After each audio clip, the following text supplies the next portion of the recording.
ఇక నుంచి ప్రతి ఏడాది డిఎస్సి నోటిఫికేషన్ ఉంటుందని ముఖ్యమంత్రి చంద్రబాబు స్పష్టం చేశారు.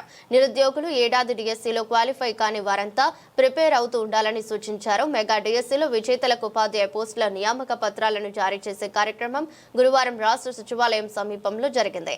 కార్యక్రమంలో ముఖ్యమంత్రి చంద్రబాబు పాల్గొన్నారు. డిఎస్సిలో టీచర్లుగా ఎంపికైన 15,941 మంది అభ్యర్థులకు నియామక పత్రాలు అందించారు. అన్ని జిల్లాల నుంచి నియామక పత్రాలు అందుకునేందుకు కొత్తగా రిక్రూట్ అయిన టీచర్లు కుటుంబ సభ్యులతో సహా తరలివచ్చారు. ఈ సందర్భంగా ముఖ్యమంత్రి మాట్లాడుతూ సీఎంగా బాధ్యతలు చేపట్టాక తొలి సంతకం మెగా డిఎస్సి ఫైల్ పైన పెట్టాను.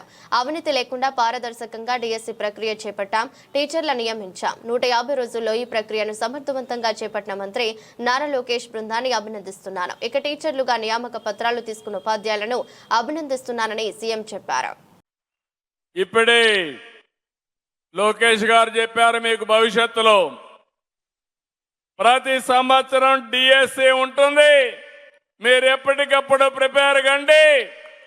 ఎన్ని వేకెన్సీలు వస్తాయి, ఏ శాఖ అయినా కొంత నిర్లక్ష్యం చేస్తాం, కానీ విద్యాశాఖను మాత్రం నిర్లక్ష్యం చేయమని మరొక్కసారి మీ అందరికి హామీ ఇస్తున్నాం. సంకల్పం మంచిదైనప్పుడు ఆటోమేటిక్గా దాన్ని సాధిస్తాం. 106 కేసులు వేశారు. మన దగ్గర ఒక ప్రతిపక్షం ఉంది, చేతగాని పక్షం. మంచి చెయ్యలేరు, మంచి జరిగితే చూసి సహకరించలేరు.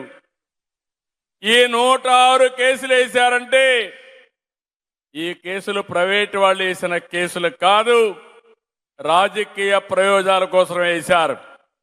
అయితే ఎప్పటికప్పుడు శ్రద్ధ పెట్టి మొత్తం కూడా ఒక్క కేసు కూడా నిలవకుండా సుజావుగా డిఎస్సి నిర్వహించిన వీళ్ళని మనస్ఫూర్తిగా అభినందిస్తున్నాం.